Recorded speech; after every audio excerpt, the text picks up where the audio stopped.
Welcome, everyone, to Awesome Truth, a wrestling book club. I'm your host, Steve Semino, and with me, as always, is my co host, Walt Schwenk.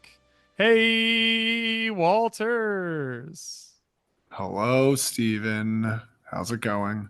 My friend, it is going very well. We are back on Awesome Truth, and we are finishing out Macho Month, Walt, our somewhat impromptu but very successful thus far month about Macho Man Randy Savage. Because November, nothing like spending November talking about the Macho Man, right? It's a really big month. We spent an hour talking about Macho Man 2 or 3 weeks ago, and we're going to talk another 30 minutes. So, or really big or month. even less, or notably less. We did spend an hour talking about the shitty rap album though, so it's good. I mean, having a shorter episode now, it does sort of balance the scales a little bit. I think Yeah. that works for everybody.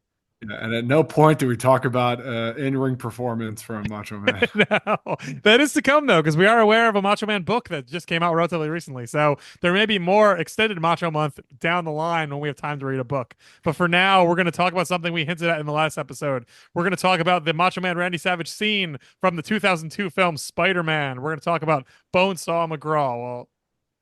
Bonesaw is a last name? No, it's Bonesaw's his friend. It's Bonesaw McGraw, right? Oh, I don't know. I thought it was just Bonesaw. No, it's I believe Bonesaw has a second name. Wow. Okay. See, Bonesaw McGraw, Macho Man Randy Savage. Yep, that's his last. That's Bonesaw is his first name, and McGraw is the family name. well, I mean, I've seen the original Tobey Maguire Spider-Man movie like 3 times in theaters back in the day, so I'm surprised I missed this very crucial detail. And I will say, we'll talk about this more near the end, but this is a storied and celebrated wrestling performance. Obviously, it's a wrestler playing a wrestler, so it's not like Macho Man is really stretching his wings here or expanding his range a ton. But it is just, I think it does. We're gonna watch the entire scene, which is 6 minutes and 21 seconds long. But I will say, in this concentrated dose, you get such a glimpse of like who Macho Man is. You can tell Sam Raimi was like, I like Macho Man Randy Savage. I want that guy in this scene. Like it just the weight he carries and just the intensity of it all is all just there on the screen. Now, when you first saw this movie and we learned that Tobey Maguire and Sam Raimi were going to explore the origin stories of Spider, did you know that Spider-Man actually started as a wrestler? Did you know that part of the lore? I don't think so, and I certainly don't think I knew that the wrestler was played by a real wrestler. I don't remember my exact thoughts in 2002, but I'm pretty sure I wouldn't have had access. I wouldn't have even cared about that sort of minutia at that point, and but been pleasantly surprised and shocked when I got to this scene and saw all this happening up there. Yeah. Do you think you remember this? Well, no. So I Because you remember like even. Spider-Man more than I did. I remember Yeah. you were a big Spider-Man fan back in the day for sure. Sadly, this is going to turn a bit into a Marvel podcast for a hot second, but ultimately, the original Fox Spider-Man animated series does go into the Spider-Man backstory. I mean, it's very common in Amazing Fantasy. What's it, 24 or whatever the hell, 19? I can't remember. But the original Spider-Man like origin story is like told in a lot of in that comic book from like the fucking 60s. But like the big part of it is that he tries his hand out in wrestling, and it's been iterated a bunch of times, but sadly you never really learn about the wrestler he defeats. It's always just kind of like a character in the background, and it's just the perfect, quote unquote, perfect way for Spider-Man to make money and use his powers to just like make a few extra bucks. So So your point being they could have easily, if they wanted to, had gone the sort of generic route and just had Spider-Man fight some schlub, or some big oaf. But instead, they cast Macho Man Randy Savage. right. I mean, that's where I'm. Yeah, you're already reading my mind. Like this is a character that is never necessary from the iterations of the origin story I've ever watched, read, heard. They've never explored this person to the extent of the Spider-Man film and Sam Raimi kind of casting Macho Man, which I think is great because Macho Man is great. It's a different sort of thing, but it reminds me of one of my other favorite Superman movies, which is Batman Begins, and like how just in the original, Burton and then Shoemaker Batmans, the Commissioner Gordon and Alfred are just old guys, and they're fine. Like they're very Pat Hinkle, like they're very functional old guys. But then it's Gary Oldman and it's Michael Caine and Tom Wilkinson plays the mob boss who's in it for 10 minutes. Like you can tell Christopher Nolan's like, we're casting like real actors in these roles. obviously Macho Man, not necessarily a Michael Caine, but there's an attention to detail there where it's like if you put someone who pops in this scene, it's so much better than just casting like a fat bald guy, or someone who looks generically like a wrestler. It's like, no, we're gonna make this scene count because we understand that every little part can make it even better. I mean, even the fact that Bruce Campbell is the ring announcer for this sequence is kind of just shows you that there was like some care given to this sequence in this part of the story. Yeah. And even if you don't know Bruce Campbell or Macho Man, you're like, well, that guy is like funny and comedic and very witty, and this guy's gigantic and scary and fun. Like they both have their own bit of importance and juice that I think resonates in the whole thing. Yeah. And I think when we watch it in a short moment here and relive it together, there is a fine line between Kevin Nash being cast as the crazy Russian guy in the original, like not original, but one of the Punisher movies with Tom Jane.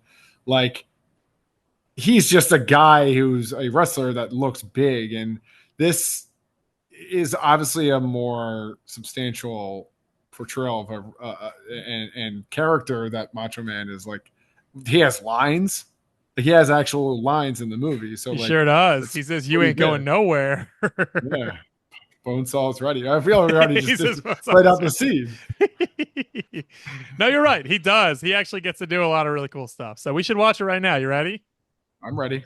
For everyone who watches that, we don't have a timestamp, unfortunately, because we're just plucked the little scene out of here. But it's on Disney Plus, and you may own Spider-Man on some sort of digital, physical media. So pop in Spider-Man, go to the Bonesaw scene, and it's, like I said, it's 6 minutes and 20 seconds long. So we'll enjoy it all together. You ready, Walt? Yeah. Also, admittedly, Disney Plus is a lot easier to navigate than WWE Network, so it shouldn't be that. Yeah. Hopefully, you don't need a timestamp to really. Yeah, you can just find it, or just watch the whole movie. It's a good movie. Oh, it was back in the day.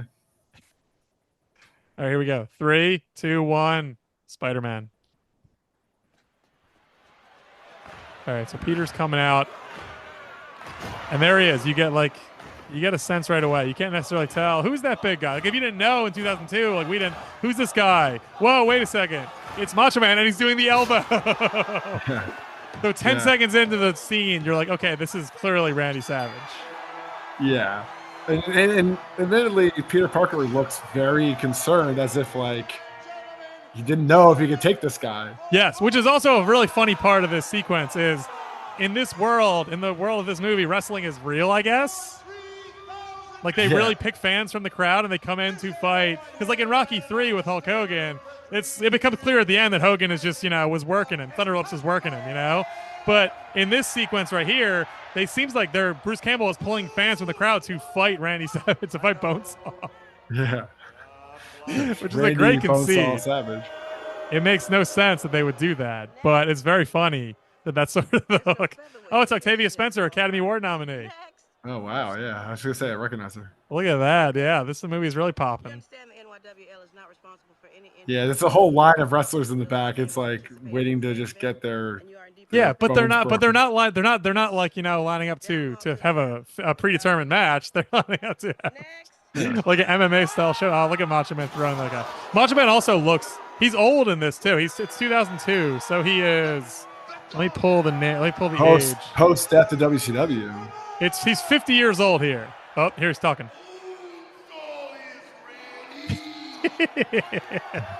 Bonesaw's.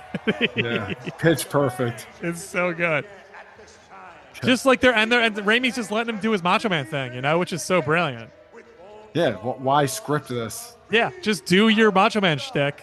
There's an interview on Reddit with Macho Man on set, and he's basically just doing, like we talked about previously, how he did the voice was a voice, but he's just leaning in so hard and doing his thing, and it's just testament to a wrestler always being on. Oh yeah, just put him on set. They'll figure it out. It's one of those. It's a shame that he didn't get more work. Like like I said, I doubt he had a ton of range. He didn't usually show a ton of range, but he obviously was really good at improv and smart and clever. Like, it's a shame he didn't get more chances to do stuff like this. Like, especially he clearly had, he had chops. Like, he had a whole, he had not gravitas is a strong word, but he had aura around him that is intimidating and I think captivating. I mean, at the very least, he's very fun. Yeah, he Like I is can very watch him fun. do this all day. Yeah.